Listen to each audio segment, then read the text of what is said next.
everybody, this is Keith here of Euphoria Pictures. Welcome back to my channel.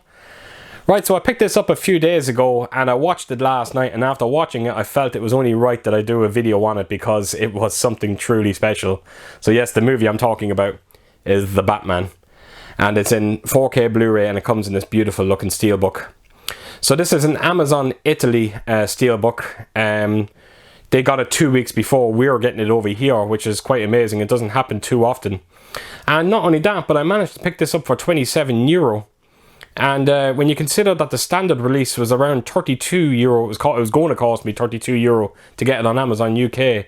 So to get this at €27 2 weeks before it's meant to come out over here, yeah, it was a bit of a no-brainer. Of course, I was going to pick it up.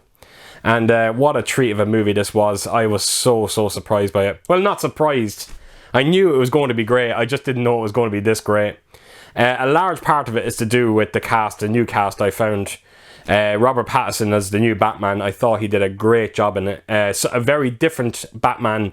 You know, Bruce Wayne in this as well. He's a lot more broken than I've ever seen Bruce Wayne in a Batman movie.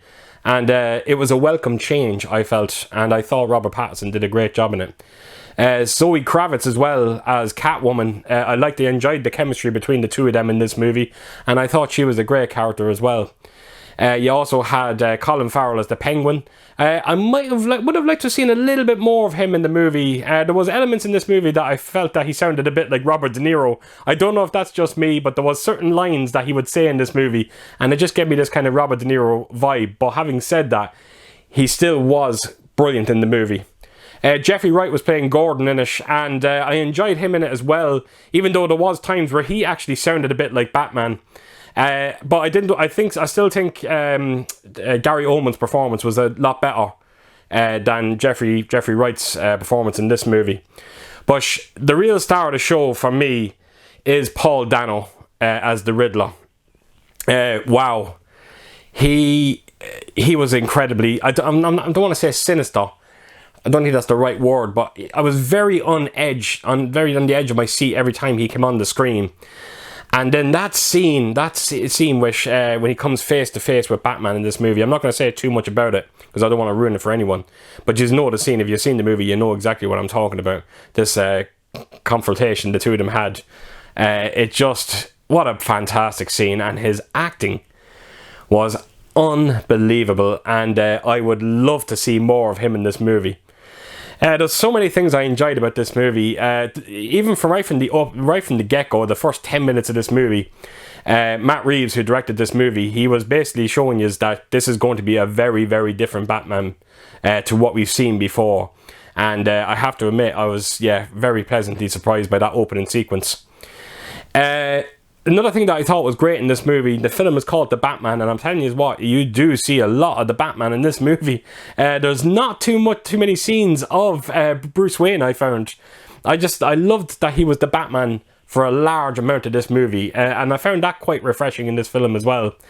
But the big selling point for this movie is just the detective story. And I think it's largely down to the Riddler's character, to why we got that detective story. So I'm imagining when they do get around to doing a sequel to this movie, and it's looking like the Joker is going to be featured in that, I'm sure it's going to be a very, very different kind of movie.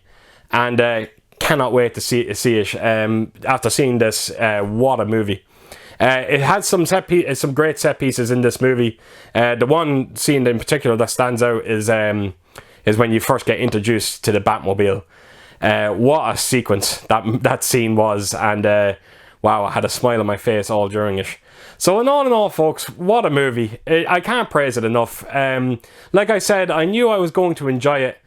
I just didn't think I was going to enjoy it this much. I've said it to a few people. When I heard about the running time on it, I thought it was going to be too long, but I'll tell you one thing, I could have done with another half an hour.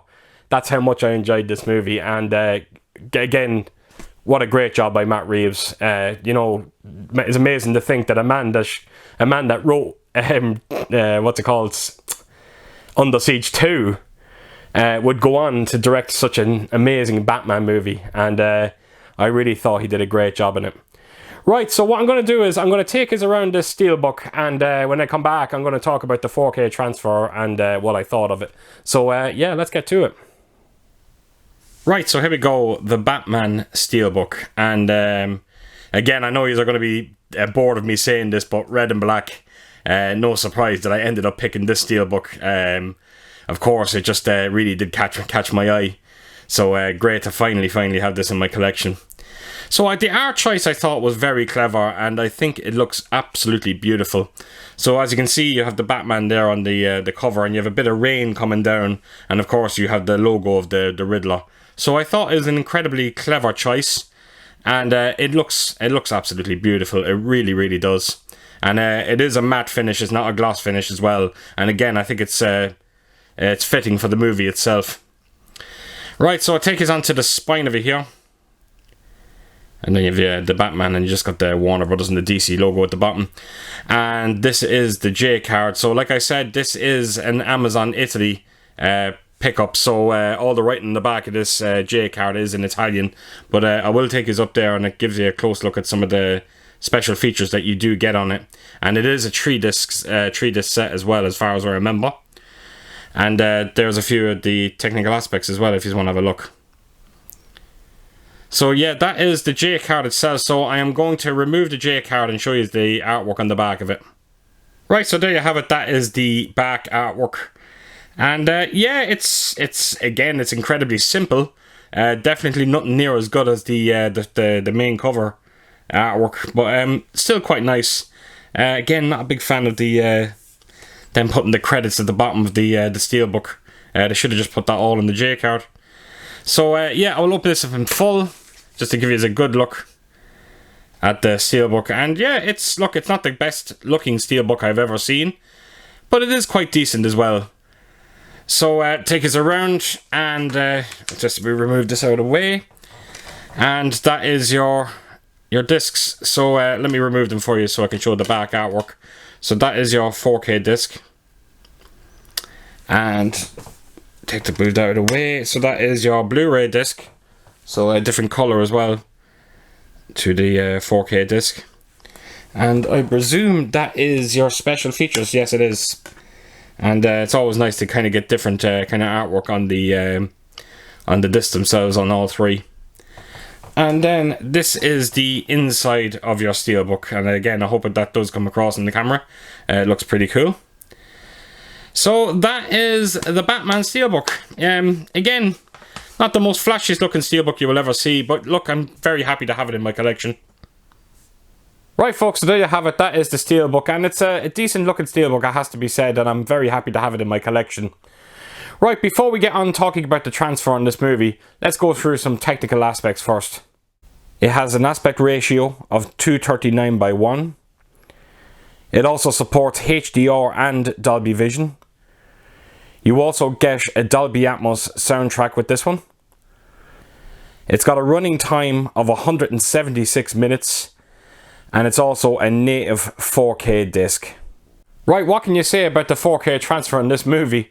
I suppose the first thing I will say is, now I haven't seen this in the theatre, this was the first time seeing it. And something's telling me that it's incredibly faithful to that theatrical experience that you might have seen in the cinema. So again, I can't be too sure, but just by looking at it, it kind of gives me that impression. So it's definitely stuck true and faithful to the source material. Having said that, this movie is extraordinarily dark. So I've said this numerous times when it comes to dark movies like this. It's a real dream when you have an OLED TV. These are the kind of movies that you want to see on your OLED, because the blacks are just extraordinary. They really are just something to marvel, especially if you do have an OLED TV. The shadow detail again is just on another world. It just looks absolutely spectacular. The fine detail is definitely there, but sometimes it can be shrouded in darkness. And there is moments in this movie where it does look too dark, one might say. But again, it's not too bad. It doesn't happen too often, but there was one or two scenes where I was kind of just, you were just struggling to see what was going on. But other than that, it is a near perfect and flawless 4K transfer. There's not a whole lot I can say about it, because it's just one of them movies that it's just so dark. The Dolby Vision in it is fine. It's not fine, it's great, but it's just so dark. and everything is just black. It's just shrouded in blackness. So, you know, the colors don't really get to flex their muscles in this movie because they're just simply not there. So, like I said, it's all down to source material, and I think the 4K has been incredibly faithful to it. The Dolby Atmos sound mix is fantastic as well. It's not what you call the most engaging Dolby Atmos soundtrack you hear, but when it does kick in, when you get them key moments, it does sound just extraordinary. And one moment in particular, and I'm going back to that scene again, when you're introduced to the Batmobile. When that Batmobile and the engine start, wait till you hear it in your sound system. It just takes you on a... It's just extraordinary. It really is.